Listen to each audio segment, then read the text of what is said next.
Good morning. It's Saturday. I'm in the office. Ho, ho, ho. Just kidding. Can't do a podcast with a mask on. This is Saturday Morning Hustle. It's Saturday. I'm in the office one day after Christmas, less than a week before New Year's. So we're not going to talk about hustle today, but we're going to talk about motivation, specifically in being motivated by the right things for the right reasons, avoiding the wrong things for the wrong reasons. So with that, here we go.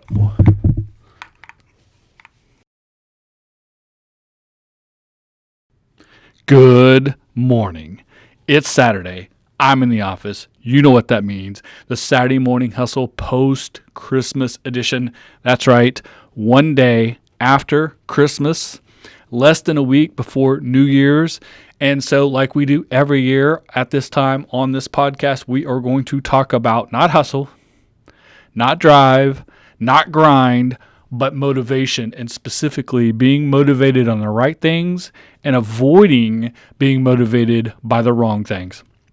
We're coming off Thanksgiving and Christmas, even though 2020, these holidays were very non-traditional, but it gets us all in the attitude of reflecting on what we're thankful for, what we appreciate and cherish the most, what's most important to us. And then now with New Year's being the next holiday, the idea of starting over, setting resolutions, setting goals for yourself, etc.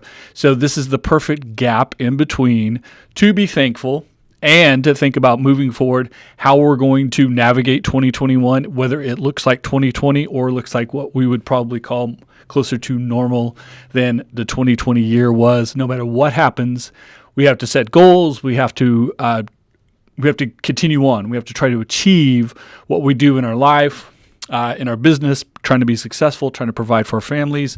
And that's where we get back into the self-reflection about how you set resolutions, you set those goals, and what it means, who you're doing it for, why are you being motivated, how are you being motivated.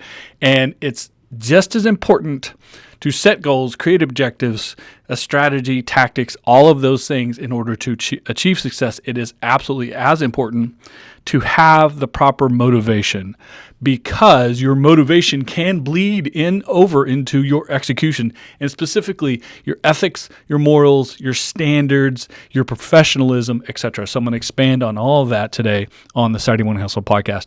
As always, I appreciate you guys tuning in. It is the day after Christmas. I'm not going to talk to you about being in the office today, but I am going to talk to you about thinking about how you're going to help yourself manage your career, your pursuits, your business, etc. as we move into 2021, with the idea that you could set these goals as New Year's resolutions and move forward from here with that. So first and foremost, motivation. A, you have to have it. And B, I believe you do, or you wouldn't be listening to this podcast. And maybe you're getting a little bit of a motivation from this. But essentially, at the end of the day, if you are already motivated, you're trying to figure out how to execute. That's what we talk about here on the podcast. So motivation is great. It's fantastic. It's important. But it also has to be the right motivation. And specifically, you need to be motivated by what you can achieve. And there's things you can achieve for yourself and things you can achieve for other, influence you can create for yourself and for others. And by others, I mean people that are important in your life, from your most immediate family members all the way through people that you work with, your business community, your community as a whole, or city or state, our country and the world overall, by providing value and being part of the ecosystem. That's how it goes from center to out.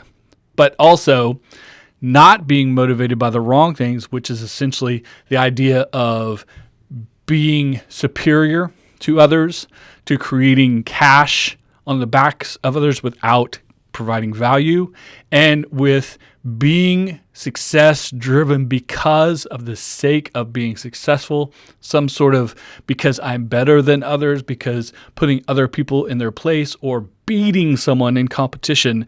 These are all motivations that are very bad motivations, because it will cause you to cut corners and do things that are not sustainable in the long run, number one. Number two, it makes you very hard to work with. People who are working with you, even if there's a lot of cash involved, they're not going to be loyal and participate with you at a high level, because you're not doing other people in the process of service as well. So it's really hard to build a loyal team, create sustainability when you're looking at fast cash, short money, not going big picture. And then the flip side is the most effective, the most productive, the most sustainable entrepreneurs, business leaders, people who create real wealth. And we'll discuss about wealth really means not just dollars and cents a little bit later in the podcast. These people go long, go big with the right motivation. So now I've told you what the wrong motivation is: fast cash, trying to be creating the idea that you're better than other people, or something that is easy and for selfish reasons. Those things are very unsustainable. And the flip side, to be sustainable, you have to do the exact opposite. Trying to be successful, focus on creating success because it is a personal achievement, because you get personal satisfaction out of being your best, not the best, but your best, by doing as well as you can and to continuing to grow and develop yourself so that your version of yourself tomorrow is better than it is today, and the day after that, and the day after that, as opposed to beating your competition. Competition should be driving you to be better than yourself, the way you are today, the way that your business performs today. Everything that around you, every aspect of you should be better moving forward because you can compete better that way. Your competition isn't something to be crushed or destroyed or eliminated or an enemy of yours. It's actually a benefit to have that competition because it drives you to be your best. Having motivation, self-motivation to drive to be your best is the right positive motivation. The idea of crushing your competition so that your success path is easier is the wrong attitude. Typically that ends up becoming really personal. You literally you're angry or harmful towards people that you consider your competition, when the fact is the situation is the competition. And again, like I just said earlier, if you use competition to drive you to be the best you can be, to execute at your highest level, and to create a level of success, kind of bring up everyone around you so that as a team, as a business, as a brand, you all perform more successfully, thus you can create more success for the organization. If you approach it like that, you're going to move forward in a great way. If you're thinking about trying to hurt other people, slow them down, or take them out of the equation because it makes the success path easier for you, you're misguided, and you're going to spend more time trying to hurt other people than helping yourself. Helping yourself, spending that time and effort on helping yourself, creating better things in your organization will always pay off, because ultimately you might drive your competition out of your way, but you also drive your audience away from you. You drive the people who would potentially do business with you away from you to a point that they then are not just looking for alternatives to what you do, the product or service, but just looking to do something different with their business transaction, with their money, with their time, with their attention, etc. So the idea of, if I just don't have this competition, I will win all of the transactions, is completely misguided. You spend too much time creating negativity that can't be built off, can't be sustained. And even if you push your competition out, you create an opportunity for other people to come in and compete, as opposed to flip this back around. If you positively build yourself, build your organization, build the people up around you, find the opportunity to create the thing that works the best for you in your scenario, and that creates sustainability, repeatability. There comes profitability from that, and then you have control of that process. Every bit of this is positive. Every bit of this is beneficial. Every bit of this is something you control and the repeat of, so that you can create sustainable wealth. Now, I promised you earlier I would talk about wealth, because too many people, when they hear the word wealth, immediately go right to cash. Wealth is a lot of things. Money is involved in that. Economic power comes with wealth. But true wealth, as opposed to simply just cash, and we'll explain profit, the definition of that here in a minute as well. But cash is one thing. Economic power is another thing. Profit is another thing. Wealth is the ultimate collection of all these things when applied correctly. And this goes back to the negative way of doing it, the positive way of doing it. The negative way of doing it is taking that money and keeping it for yourself, doing things for you that make you completely benefit, and others, if they're lucky, secondarily benefited. The other way around, though, is taking your economic value, taking the cash that you create from a profitable business, your profit, and every business has to have profit or it can't be sustainable. We'll discuss that in a minute. And use that in order to continue your business so that you keep people employed, both directly the people that work for you and your vendors, the people that you will collaborate with in the business space, everyone through the transactional chain and process, all the way through paying sales tax, paying taxes on profitability in your business, which circulates money in your community, elevating the business community that you're in into a better situation. The city, the state, all these things benefit from positive, successful, sustainable businesses being located there and participating in the system in that way, as opposed to trying to hoarding cash for yourself. So being part of a system that replenishes success with other success, elevates other people, rising tide lifts all boats, all of that attitudinal idea of being in a great economic situation, a great city, a great state, a great county that all have great economic factors that are better for business, that are better for transactions, better for people trying to buy products or services, as opposed to I want to make my money now and I want to get out with what I need.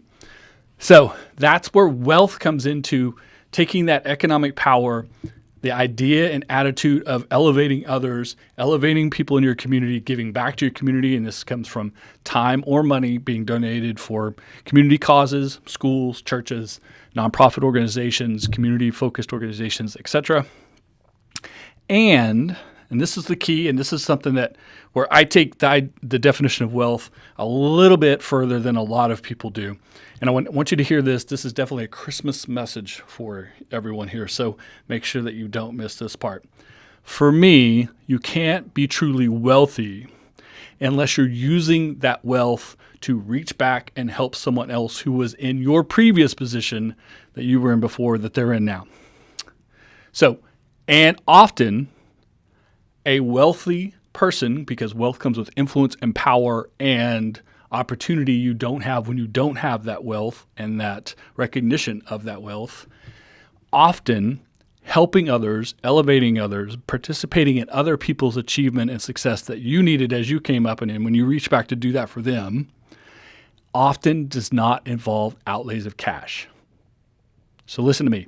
Being wealthy and having all of the trappings and all of the benefits of wealth around it doesn't mean you simply give back money.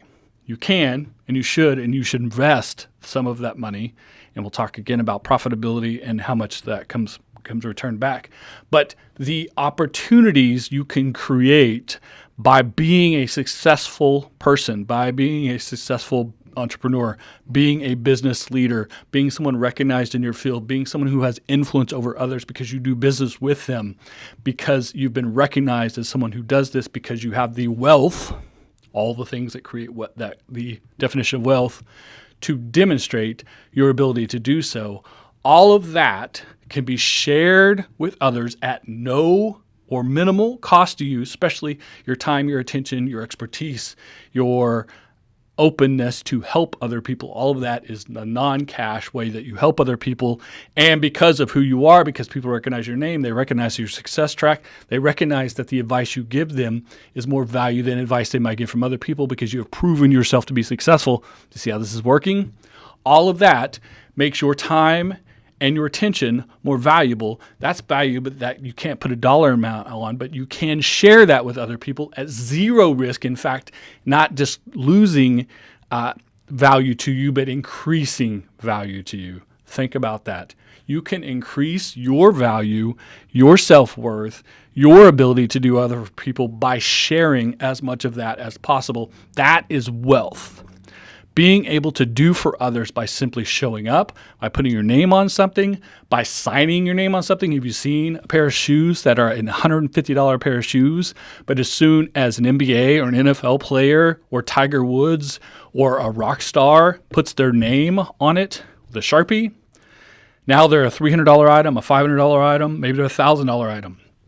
Maybe it's something that an individual can take the time and get that signature put on it, and they can create positive profit for themselves, or you as the person with wealth, with recognition, with name brand, can put your name on something, can put your time at something, your attention at something, involve yourself in something to a point that creates value for other people specifically. And this is where your community organizations, your nonprofit groups, etc., literally people bid hundreds of thousands, sometimes millions of dollars to have a lunch with someone like Mark Cuban or Warren Buffett, or pay for items that have been autographed or worn by one of their favorite sports stars or athletes, actors, musicians, etc.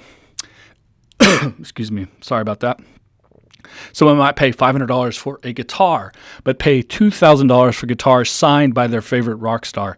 If that money goes to someone because that's their business pipeline, or they did the effort of putting the signature to the item, that's profitability. Then that goes back to all the things that come with profitable businesses that I've already discussed. Or again, making a donation to a nonprofit, because it's not just that you write them checks, but you allow them to raise money off something that inherently costs you nothing because you are a wealthy individual who made that happen. That's the definition of wealth. And wealth grows. Wealth is sustained. Wealth has even more value than it did the day before by doing all of those things, not simply infusing cash into it. Because cash is always temporary. Cash has to flow through. Cash can only be held so long. It has to go out in the world and do other things for you. There's always risk to that. And so true wealth comes from building something that is sustainable around you that then can create other opportunities for value that isn't cash driven. So don't think of wealth as just cash. No, let's recoup. Let's recount here. We've talked about positivity and negative motivation, why you're doing it versus why you shouldn't be motivated to do something. We've talked about what wealth is. Now let's talk about profit. And then I'm going to go back to motivation as the ending of this conversation and our post-Christmas, pre-New Year's goal setting and ideas of who you want to be in 2021. So a lot of people demonize wealth and profit, specifically profit, as some sort of idea that taking profit or gaining profit or building profit into a business transaction is somehow harming the person you're doing the transaction with. This goes back to the idea of creating profit but providing value. I said earlier in our first point about motivation, your ethics and your moral standings and your business professionalism. You have to keep at a high level. You don't want to cut those corners. If you are making profit because you are presenting value, if someone purchases something from you, time, effort, service, product, and they perceive the value of what they're paying for it to be equitable or better, and you have created an ability to provide that for them at a profit, reasonable, manageable profit, then you have a business transaction that all parties are happy with. It's a win-win value situation. And so that is ethical and appropriate. If you are not providing value, if you are trying to simply make your additional funds over your cost because it provides value for you and not for the end user, you have no concern about providing value for them, that is an unethical, unprofessional scenario and very unsustainable, because you will not create a continual relationship when someone realizes that you simply took their money and provided them no value. So by providing value above and over the cost that it took you to produce this product or service, which of course is your profitability, but you create a win-win scenario where the person who engages in a transaction with you perceives, understands, and actually attaches their own value at your profitability that becomes repeatable, sustainable. That is what real profit looks like, should be looking like. And anything else that you're doing in a shorter term in order to make as much money as possible, as smallest amount of time as possible, with no concern of value, is unsustainable. Therefore, no matter how much money you make, it will implode on itself. So creating real value for others that become repeatable transaction is how you properly create profit.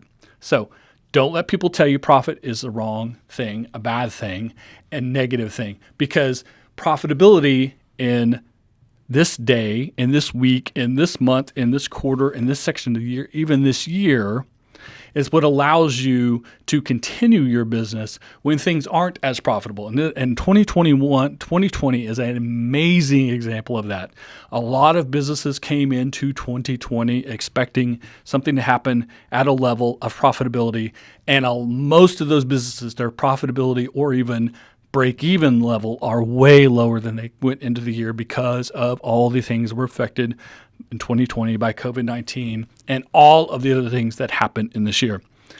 The businesses that are still alive on January 1, 2021 versus the businesses that failed sometime in this year because of all the things in 2020 that were negative, the ones that survive will survive because they had profit in order to infuse back into their business, whether it was to stay open and operate and keep employed at the levels they were working at, even if they were waiting for reimbursement loans from the government or however they provided, changed their business, adopt, pivoted, whatever it did, they did in order to ultimately achieve the success they needed to in order to stay sustainable and viable through 2020 and into 2021 when the situation will change, hopefully for the better, obviously. The profit makes that happen because they were profitable beforehand. They had funding, they had opportunity, they had business relationships, they had a system in place that allowed them to move forward, even if they were to go non-traditional route, receiving infusion of cash, whether it's from a bank or private individuals, venture capital, et cetera, because they had proven that they could do it in the past. That profitability allows them to pay that back at a certain point when business comes back up after restrictions or limitations are lifted off of us, all of these things of this nature. So, or simply they just use the cash they had in the bank to keep the doors open, to keep the rent paid, to keep the electricity on, to keep employees employed as much as possible. Some could keep them, some couldn't. Every situation is different. But profitability allows you to survive slow times. Sometimes it's seasonal. Sometimes it's just a blip on the radar. Sometimes the market changes. Your competition changes. There are changes in how people spend their money. And sometimes our entire economy is shut down by a virus. When these things happen, previous profit, and the potential for future profit is how a business survives this. So profit is not bad. Profit is essential for a business. You cannot have a business that will sustain itself, thus keep yourself as the entrepreneur and owner, and all of the people employed, both directly and indirectly, engaged and employed, and being able to provide for their families if you aren't profitable. It takes us back to the initial conversation and how I'm going to end this today, which is, of course, providing for our family. Providing for our family should be your ultimate motivation. We talked about self-motivation earlier, doing things for yourself to prove yourself at your best level because you can, not because you want to beat someone else or be better than someone else. And ultimately, you want to create success in your organization, success in your career, success in whatever it is you're pursuing, because it creates the opportunity for you to provide for your family, to be there for friends if they need you, to work with people in your community, to provide for people that you employ directly and indirectly, et cetera, so they can provide for their families. And again, this ripple effect of everyone can provide for the people that they care for. We can keep healthy and happy, have a good community. All of these things happen if our business can be successful and we can create those positive potentials directly for us, for our family, for our immediate family, the people that live in our house that we pay the rent on and pay the electricity on, and people who get a ride around on the cars that we buy and pay for the insurance and pay for health insurance so that we don't get sick. All of these things come from creating a successful entity or a successful career.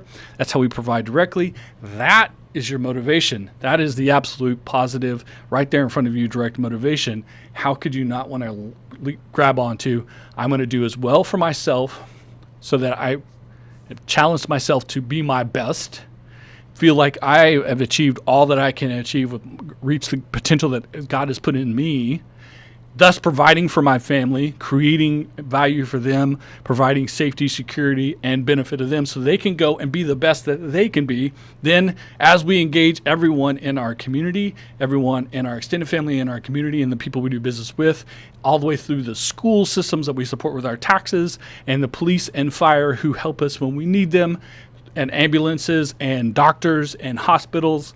All these things come from all of us paying our taxes because we are making money, because we get paychecks, because our businesses are viable, and we're providing for our family, for our extended family, for our employees, the people we do business with, for people in our immediate community, for people in our county, for people in our state, for people in our country, for people on the planet who need our products and services. We provide them because we do it at value.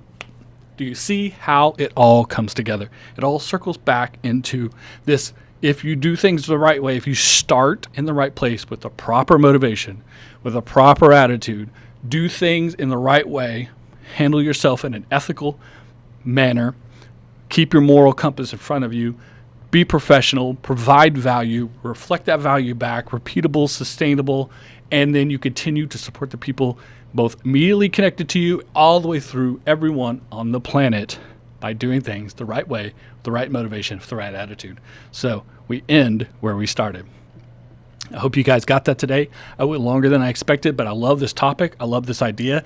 Every year at this time of year, I try to put a little Christmas, New Year's spin on this conversation. And again, I think a lot of people think about these things at a base level. Think about motivation, think about success, think about wealth, think about profit, think about all of the things that go into business decision making in a street level, if you will, and an execution level, and a tactical level. But in order to be truly great, and I don't mean truly great because you made $1 billion, but truly great because you achieved the maximal potential that was possible, you've got to think bigger. It's got to be big picture. It has to be this circle that connects where it starts, where it ends, and it continually rolls in a great way. It's a snowball of success, if you will, and continues on because you do things properly. Proper attitude, proper motivation, start in the right place, end in the right place, repeatable, sustainable. All these things are good. I'm going to leave you with that today. So everyone, please don't worry about hustling and grinding on Saturday. You don't hear me say that very often. Do think about your family and friends and the motivation and spend time with them. Be appreciative of them. Hopefully over the Christmas break, even if a lot of us have not got a chance to do traditional Christmas this year because of the virus and all the things affecting that, please reach out to everyone. Let them know you're thinking about them. Tell your family, tell your friends, tell your coworkers, tell people that you appreciate, that you do appreciate them. Let people know if they have value in your life, let them know that. Of course, everyone wants to hear that, so we have to all say it in order for everyone to hear it. There's another circle of positivity you can start creating. Tell people that you appreciate them, that you value them, that you want and need them in your life, and in being properly motivated by them, they will in turn return that favor to you. I'm going to leave you guys with that. So thank you guys so much for tuning in to the Saturday Morning Hustle. We're not hustling today, but we're being motivated. We will be back next week. It will be right after New Year's. There will probably be a bonus episode somewhere in there right around New Year's Day from a previous Saturday Morning Hustle, highly rated and highly successful. I'll be sharing some additional tips with that, and I'll have some announcements coming in early January about additional types of content, not just Saturday, but other days of the week and other topics. A series that I have planned. I'm trying to work out the details now. I will tell you guys all about that in very early January. I appreciate you guys tuning in each and every week. Again, this week I appreciate it very much. Please go spend some time with family. Reflect on what is important to you, what motivates you. Write it down, put it together, and then use it for your New Year's resolutions and your motivation moving into 2021. Everyone, please stay safe, be happy, stay positive. I'll talk to you next time on the Saturday Morning Hustle. Boom.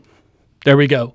Out with the podcast. Appreciate you guys tuning in every week on the Saturday Morning Hustle. I'm going to put my Santa mask back on, go out in the world, and appreciate some time away from the office. I hope you do too. See you next time on the Saturday Morning Hustle.